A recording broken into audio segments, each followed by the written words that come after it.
Breaking news, the United States has just bombed Iranian nuclear sites. For more details on the military operation, let's hear President Trump as he addresses the nation. A short time ago, the U.S. military carried out massive precision strikes on the 3 key nuclear facilities in the Iranian regime: Fordow, Natanz, and Esfahan. Everybody heard those names for years as they built this horribly destructive enterprise. Our objective was the destruction of Iran's nuclear enrichment capacity and a stop to the nuclear threat posed by the world's #1 state sponsor of terror. Tonight, I can report to the world that the strikes were a spectacular military success. Iran's key nuclear enrichment facilities have been completely and totally obliterated. This cannot continue. There will be either peace or there will be tragedy for Iran far greater than we have witnessed over the last 8 days. Remember, there are many targets left. Tonight's was the most difficult of them all, by far, and perhaps the most lethal. But if peace does not come quickly, we will go after those other targets with precision, speed, and skill. Most of them can be taken out in a matter of minutes. There's no military in the world that could have done what we did tonight, not even close. There has never been a military that could do what took place just a little while ago. And I want to just thank everybody, and in particular, God. I want to just say, we love you, God, and we love our great military. Protect them. God bless the Middle East. God bless Israel, and God bless America. Thank you very much. Thank you. As a visual companion to the bunker buster bombs that were dropped on the Iranian nuclear sites, let's take a look at the mushroom cloud explosion that followed.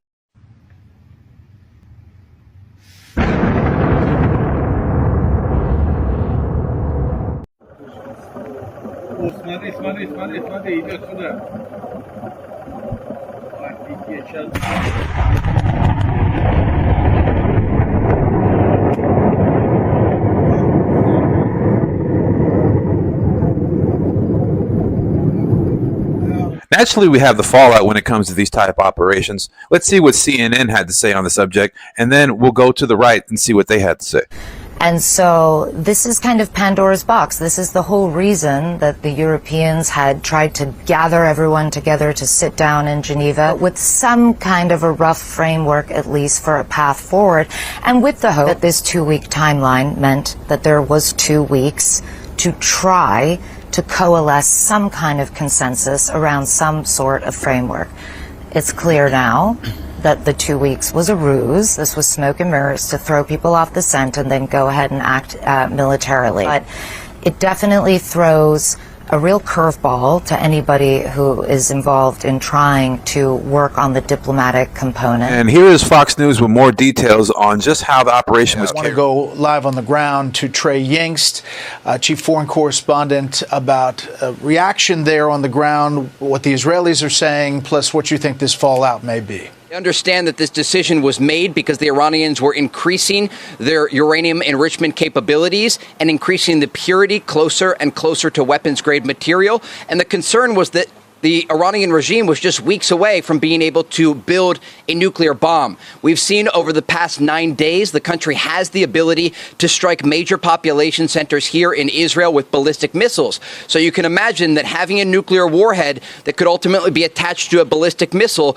would clearly be a direct threat to the Jewish state. And that was why the Israelis said that they made the decision to start these strikes against Iranian nuclear facilities and against top IRGC officials. And clearly tonight, President Trump ordering these strikes against the Iranian regime's nuclear program because there was no off-ramp for diplomacy at this point. There was that 60-day window that President Trump gave the Iranians to come to the table, 5 rounds of conversations, most of them taking place in Oman, with Steve Witkoff, President Trump's Middle East envoy, other top American officials meeting directly and indirectly with their Iranian counterparts, but the Iranians did not want to finish a deal. The hope for diplomacy with the United States or its European counterparts went out the window when they refused to make a deal within the 60-day window that Trump was trying to negotiate with Iran.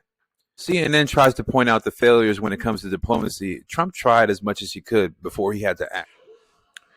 Former Representative Matt Gaetz gave an interesting proposition when it came to Israel and Iran's nuclear capabilities. If you listen to what he thinks about the situation, it's an interesting take. Let's see how you feel about it. President Trump is the kind of guy who never gives up on a deal. Throughout his life, he's probably made deals and made lots of money on them, even when others walked away or didn't see value in a transaction.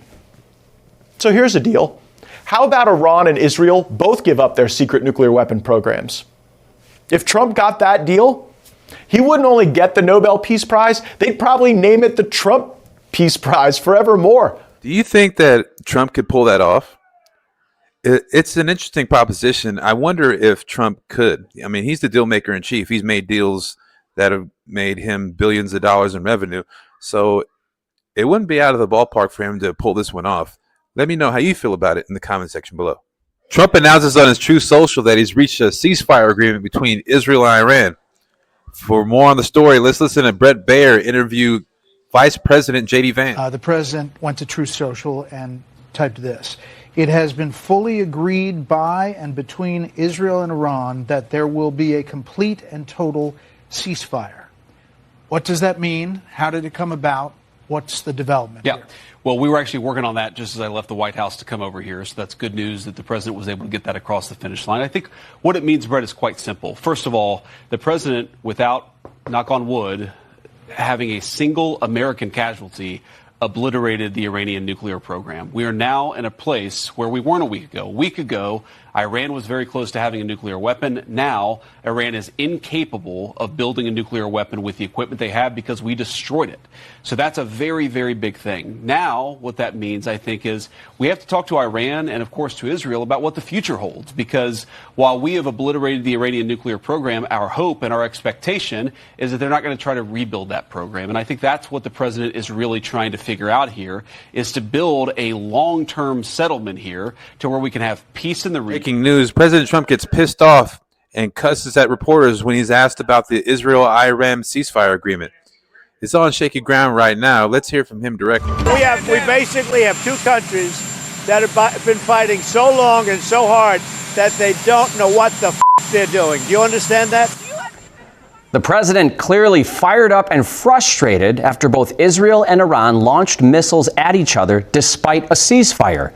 One of those strikes hit this apartment building in Israel. President Trump says he does not want to see a regime change in Iran because of the chaos that would entail. He made the comment on his way to the NATO summit after he announced the fragile ceasefire deal between Iran and Israel is back on track. Erica Brown has more from Washington. Mr. President, please. President Trump arrived in the Netherlands Tuesday for the NATO summit. En route, he announced that the ceasefire between Israel and Iran is back on track after a phone call with Israel's Prime Minister Benjamin Netanyahu. There was going to be a retaliation this morning by Israel.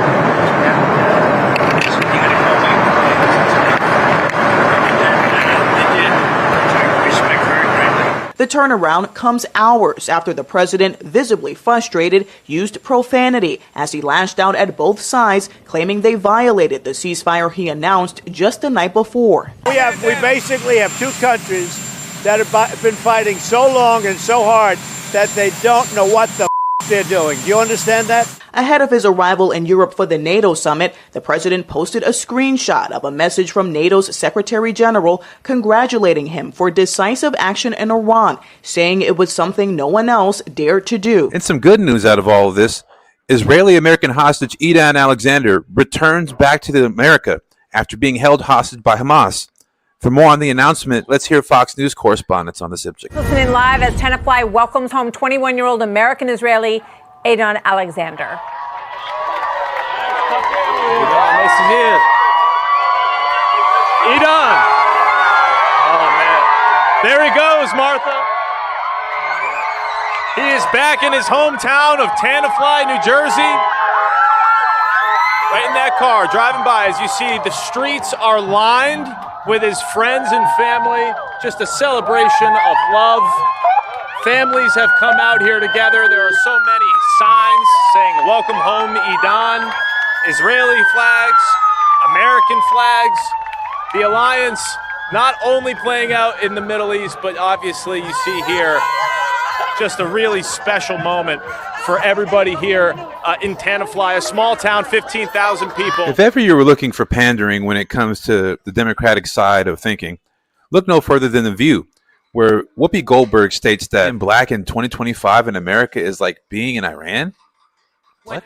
I heard was not what you meant. I think it's very different to live in the United States in 2025 than it is to live in Iran. Not if you're black. Not for everybody. Not if you're black. Guys, don't go to Tehran. Do not, anyone at this table should go to Tehran. Let me tell you about being in this country. This is the greatest country in the world. But, yeah, I know that. And we all know that. But every day, we are worried. Do we have to be worried about our kids? Are our kids going to get shot because they're running through somebody's neighborhood? They are not big deals, and I don't mean to say they're not big deals to you, because that's not what I meant. It's important we remember there are places much darker than this country, and people who deserve rights. Not everybody feels that way. Not everybody feels that way. Listen, I'm sorry. You know, when you think about the fact that we got the vote in 1965. You know what? There's no way I can make you understand. Let me try something. It's like try to reverse roles with a black person in this country, let's say, because I think that's what you're talking about. Yes. Just try to understand from their point of view. From that point of view, this country does not do them well. Does not go. In a response to Whoopi Goldberg's ridiculous claim, let's listen to Representative Wesley Hunt on the Real Time with Bill Maher show confront this idea. My district in the great state of Texas is actually a white majority district that President Trump would have won by 25 points. As I said, I'm a direct descendant of a slave. My great-great-grandfather was born on a Rosedale plantation. I am literally being judged not by the color of my skin, but by the content of my character. That's the progress, because, like, a lot of white people had to vote for me. A lot. So I don't even ever want to hear Whoopi Goldberg's conversation about how it's worse to be black in America right now. That's a bit far. And my father, who's 75 years old, he was a man that was in the French quarters that had to go get a sandwich to the back door of the building. And his son is now a United States congressman in a white majority district in Texas as a Republican. That is America. That's America.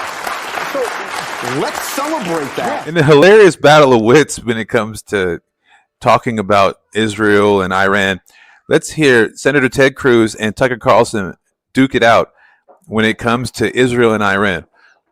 You won't want to miss this. Do you think that it's just interesting because what you're now describing in a very defensive way, I will say, is foreign influence over our politics. No. And you began, and it's so transparently obvious to everybody. I don't know why you would be embarrassed of it. You've said that you are sincerely for Israel. I believe you. I don't think you have some weird agenda. You seem to be sincere. By the way, Tucker, it's a very weird thing. The obsession with Israel. When we're talking about foreign countries, it's hardly an obsession. You're not talking about Chinese. You're not talking about Japanese. You're not talking about the Brits. You're not talking about the French. The question: what about the Jews? What about the Jews? Oh, I'm an anti-Semite now, Senator. You're asking the questions, Tucker. You're asking why are the Jews controlling our foreign policy? Senator, that's what you just asked. Hardly saying that, and I have. That is exactly what you just said. Well, actually, I can speak for myself and tell you what I am saying. Good. On behalf not simply of myself, but of my many Jewish friends who would have the same questions. Which is to what extent, and it's interesting you're trying to derail my questions by calling me an anti-Semite, which you are. I did not. Of course you are. And rather than be honorable enough to say it right to my face, you are in a sleazy feline way implying it, or just asking questions about the Jews. I'm not asking questions about the Jews. There's nothing to do with Jews or Judaism. It has to do with the foreign government. Isn't Israel controlling our foreign policy? That's not about the Jews. You said, I'm asking you. And by the way, you're the one that just called me, I think, a sleazy feline. So let's be clear. It's sleazy to imply that I'm an anti-Semite, which you just did. No, I just said, why is that the only question you're asking? You answer it. Give me another reason. If you're not an anti-Semite, give me another reason why the obsession is Israel. I am in no sense obsessed with Israel. We are on the brink of war with Iran. And so these are valid questions. But you're not asking about Iran or the If I Ayatollah. can finish, you asked me why I'm obsessed with Israel. Yep. 3 minutes after telling me that when you first ran for Congress, you elucidated one of your main goals, which is to defend Israel. Yes. And I'm the one who's obsessed with Israel. I don't see a lawmaker's job as defending the interests of a foreign government, period. Okay. Any government, including the ones that my ancestors come from. So that's my position. That does not make me an anti-Semite. And shame on you for suggesting otherwise. And I mean that. And that's low, and you know it's low. So why don't you just answer my questions I'll answer in a any straightforward, question rational you'd like. way? You certainly have the IQ to do it.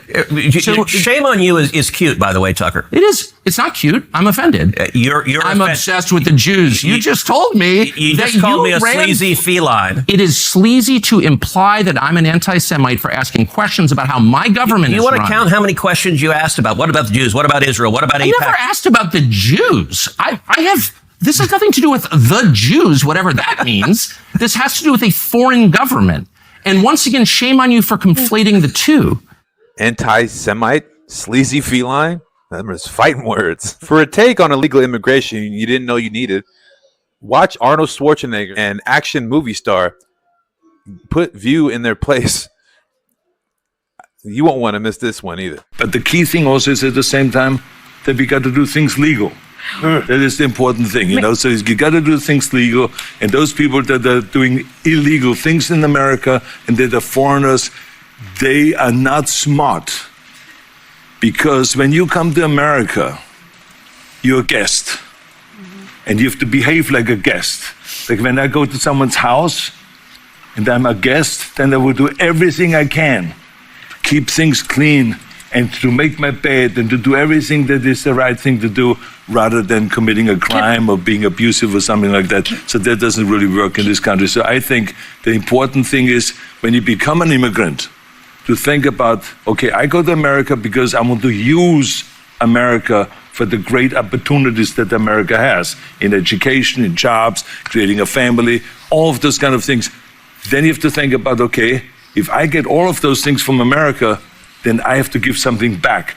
You have a responsibility as an immigrant to give back to America and to pay back to America and to go and do something for your community for no money whatsoever. Give something back to after-school programs, Special Olympics, or whatever it is. Make this country a better. You see them all with their mouths wide open trying to get him to stop talking. He is an immigrant. He's a legal immigrant. He's done great things in America. He knows exactly what it's talking about. When it comes to the American dream, he's lived it. He is it. Who better to talk about this than him?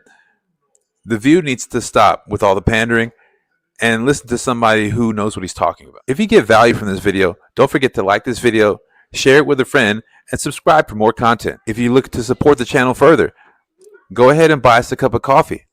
Anything you donate is deeply appreciated. The arrests are starting to happen with USAID. 4 people have pled guilty in a $550 million scheme. Well, 4 people are pleading guilty, all part of a $500 million bribery scandal involving USAID. Mike Emanuel has the story from Washington.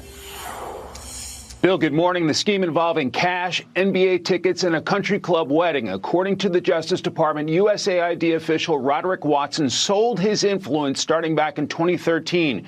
Contractors Walter Barnes and Daryl Britt funneled payoffs through subcontractor Paul Young to hide their tracks. It doesn't end there. Barnes's company, working in conjunction with another firm, kept receiving federal funds. $5,000 for human resources consulting late last year. And then later, after suing the government, a contract worth up to $800 million.